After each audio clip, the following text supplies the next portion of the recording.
Ad Astra Ep...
Ah, it's you two again. I must say, you look a bit pale. Did you have trouble sleeping last night? A little. Perhaps if you had less on your mind, you'd be able to absolve yourself of such troubles. So what are you planning to do now? Catch up on some sleep? Or should I give you some time to rack your brain for a topic to discuss before I ask any questions? Although I must profess to being curious. Without child here, how do you plan on distracting me?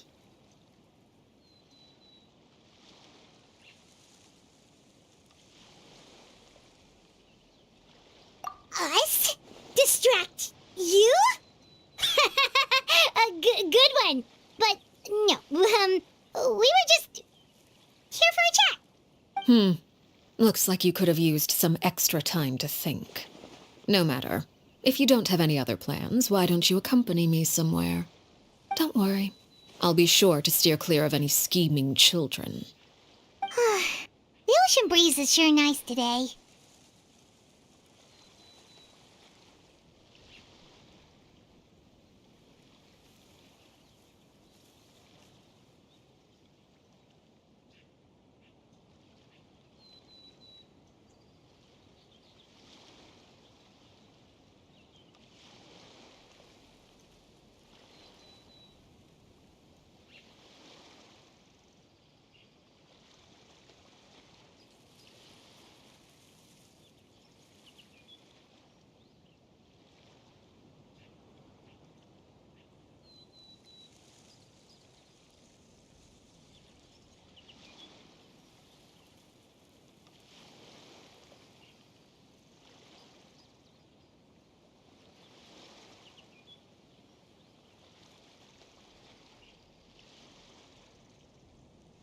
Children always think they can hide things from the grown-ups, but nothing gets past me. Least of all a little scheming. I think I'll let them have at it for a little longer. I can be very patient. Well, I'll leave you to think things over. If you're so inclined, meet me outside the Palais Mermonia. Good things come to children who do as they're told. So I do hope you decide to tag along. If only for your friends' sakes. What should we do?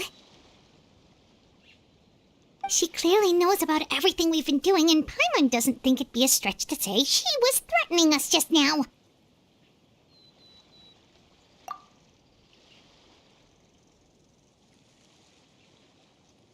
Oh, good idea. Hopefully he sees it in time. Well, we should probably head to the Palais Mermonia. Paimon doesn't want to find out what happens if we don't show up. Based on what the knave was saying just now, it sure didn't seem like it'd be anything good. Okay, then we probably shouldn't keep her waiting. It seems like Linny and the others are on thin ice, so let's do our best to not get them in any more trouble.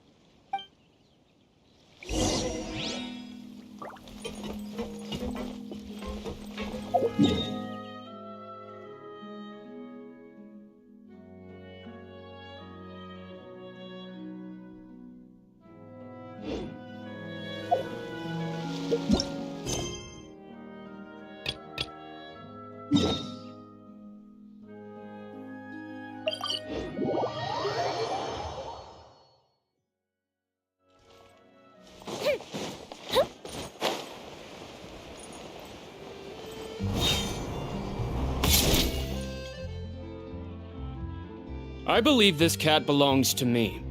I already told you, this isn't your cat. Just take a breather, you two.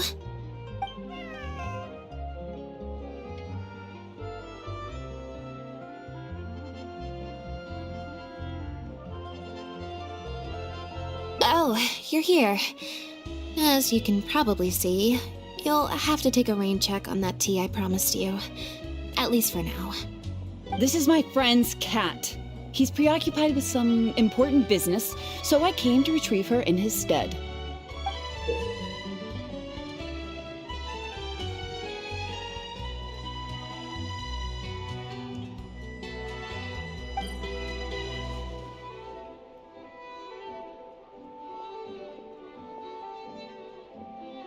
No, it's far more likely this cat escaped from the Humane Society.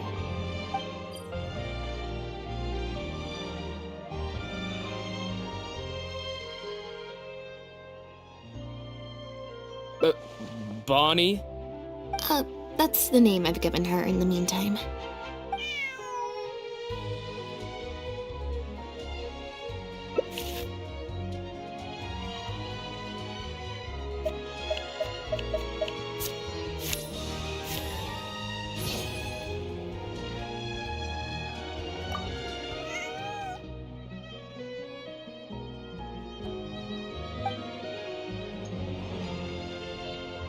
Well, this complicates things. I told you before. This is my friend's cat. It's normal for her not to trust me. Listen, I'm the director of the Humane Society, okay? We've got so many strays, dogs, cats, you name it. I'm not even the one feeding them most of the time. You can hardly expect a cat to recognize me. She just looked somewhat familiar, so I came to check, just in case. If she turns out to be one of ours, I'll take her back. Simple as that. Even if that's not the case, the Humane Society could still take her in, if no one else comes to claim her, that is. We're an organization that specializes in rescuing and sheltering stray animals. We've been in business for several decades now. I'm Bernard, the current director. The Humane Society. Huh. The name sounds familiar. I remember hearing good things. You're the one in the Quartier Lyonnais? Yes, that's the one. Anyway, if it's not too much trouble, could I possibly take a closer look at the cat? If it turns out I really am mistaken, I suppose that means the cat belongs to this lady here. She would be the only remaining option, after all. It belongs to my friend. Go on, Bonnie.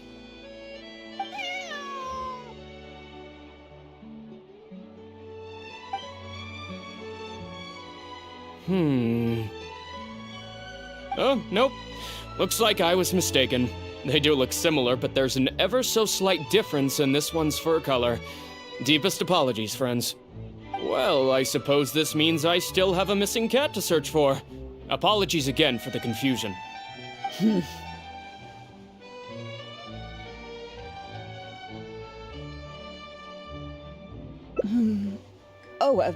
Yes, exactly. Wait a second. You lied earlier, didn't you? Lied? I'm afraid I don't know what you mean. A liar always has a tell. The look in their eyes, their breathing pattern, the way they hold themselves. The things that can give you away are often more numerous than you would think. What are you talking about? The way I see it, you're conflating baseless conjecture with fact. Normally, when someone is called out, their breathing speeds up as they begin to panic. But your breathing pattern hasn't changed one bit. In fact, it's been strangely calm and measured this entire time. It stands to reason, then, that your agitated behavior earlier was all an act. If you're a bad guy, I'm sure you'll take off running the first chance you get. If you're a good guy, the most likely explanation is that you're a member of the Guards, or some similar organization. And you're basing this off of? Intuition. Nothing more. Intuition. Well, I have to hand it to you, Lynette. You're right. I'm a member of the Guards. The name's Elodie. I'm currently investigating a cross-border smuggling case. This cat here, Bonnie was her name? Well, her owner is one of the prime suspects of our investigation.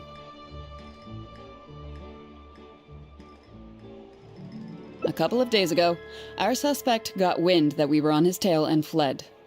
That's most likely how he got separated from the cat. I just so happened to stumble upon your notice in the Steambird, so I decided to see if he'd come back for her. But it looks like I overestimated him. The impact of this case has been huge. The Marechaussee Phantom, the Guards, and the Special Patrol have all launched investigations. If there was even the slightest chance that he would show himself, I had to follow up on the lead. A new kind of illegal drug, imitation synth. We confiscated all the synth on the market, but addiction isn't something that goes away overnight. Even without substances on the market, people are still looking for a way to get their next fix. And criminals are all too eager to capitalize on that addiction. That was the impetus for imitation synth. Needless to say, a small-scale market opened up very quickly. After the original synth debacle, we put several measures into place to prevent similar incidents from occurring. The perpetrators got smart, though, and shifted their sales overseas before those measures could kick in. That's when the imitation synth smuggling began. We only recently got word of the presence of imitation synth overseas. We managed to track down evidence of some early transactions. What we were able to find out, however, hasn't proven that useful given the amount of time that has passed. The Marechaussee Phantom launched an investigation to track down every person in Fontaine capable of producing a drug like that. That's how we learned about Bonnie's owner. He's a researcher at the Fontaine Research Institute. His name is Pierre. Pierre Lefebvre, to be exact. Lefebvre.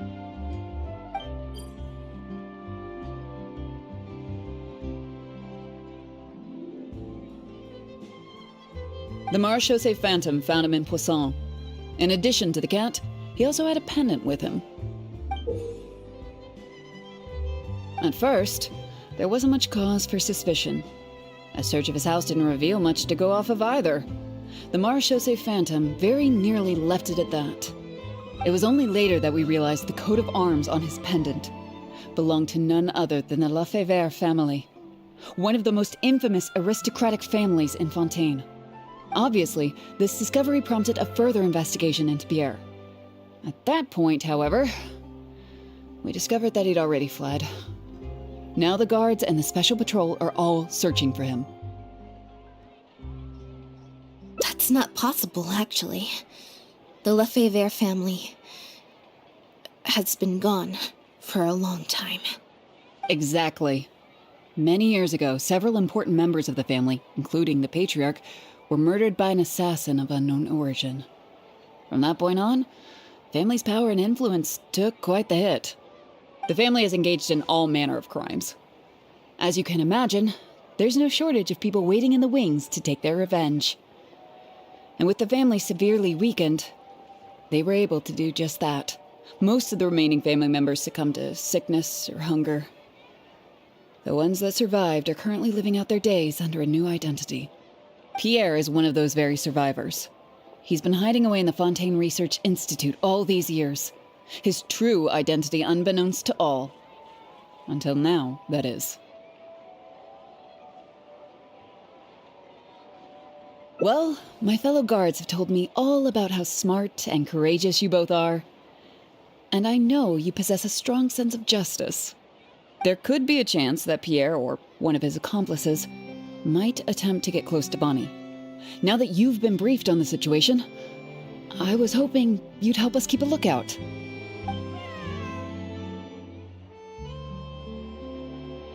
If I take Bonnie back to the guards with me, there's no way Pierre will try and come for her. Not even the most daring of criminals would attempt something like that.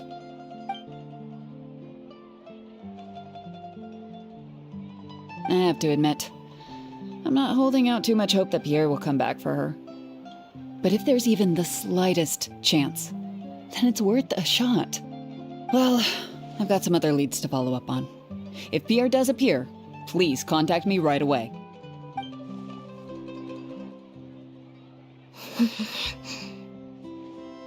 It's nothing. I'm fine. It's just... the head of the Lefebvre family. He was the eminent person who kidnapped me all those years ago. It was at a dinner party. Someone tricked me into boarding the Lefebvre family carriage. Whoever it was, they took me back to their home. But before anything worse could happen, Father intervened. Yep. Father was the one who orchestrated the fall of the Lefebvre family. That's what led Lenny and I to join the House of the Hearth. After all these years. I never thought I'd hear the Lefebvre name again.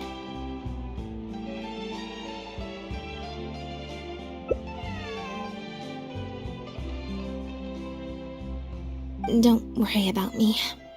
I wasn't feeling sorry for myself. I was just thinking about Lenny. He's been acting strange recently.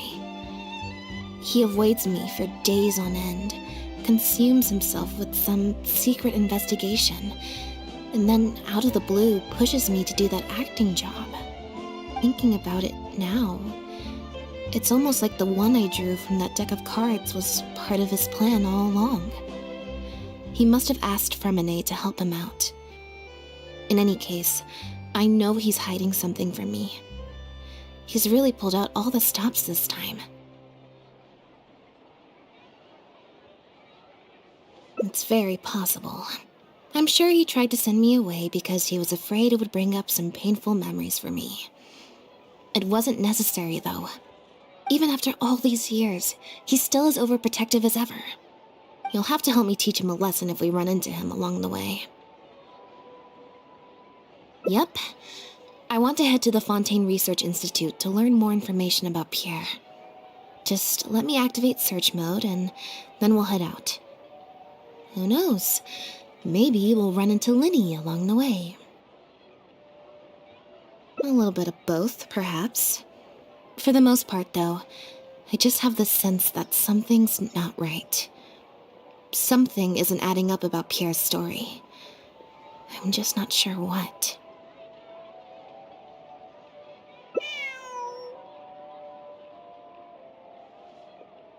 Okay, I'll write a letter explaining everything to the crew. Once that's done, we can head out.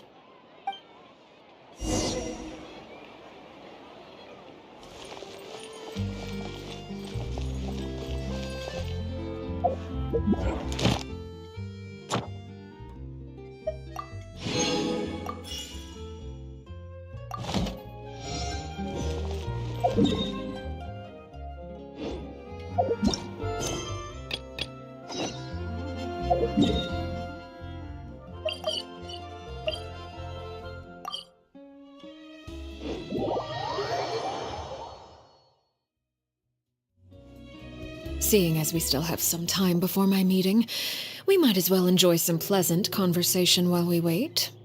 I'm glad to see you get along with my children. Being surrounded by good companions is necessary for a child's development. You're not planning on doing anything to them, are you? I assume you're referring to Lenny, Lynette, and Fremine. Although, there's that situation with Filial and Nentoy as well.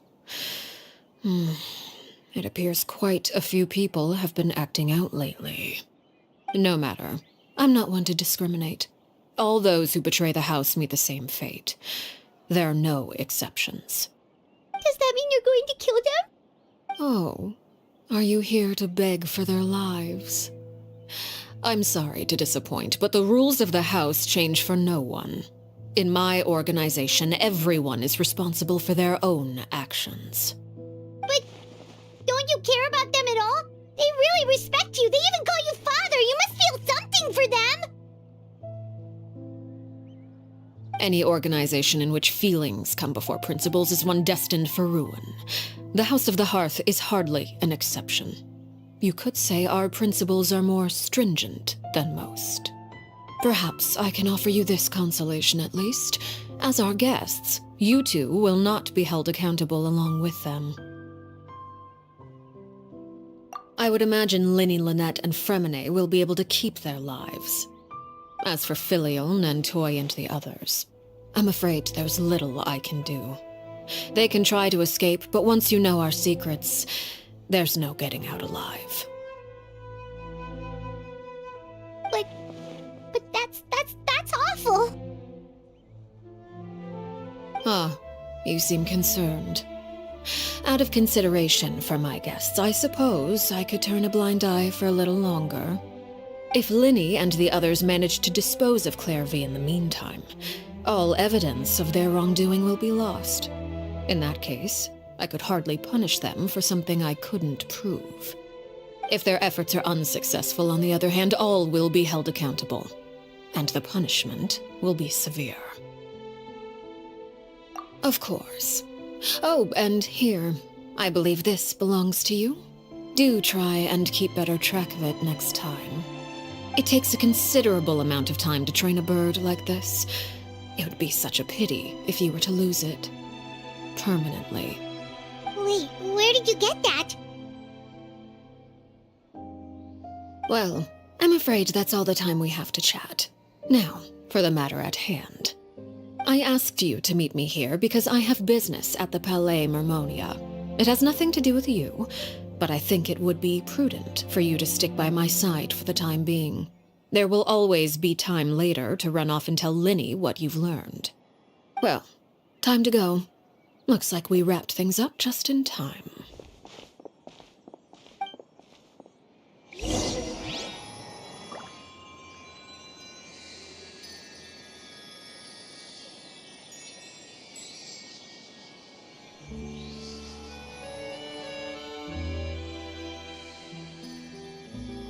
Have you ever kept goldfish as pets? They're very cute.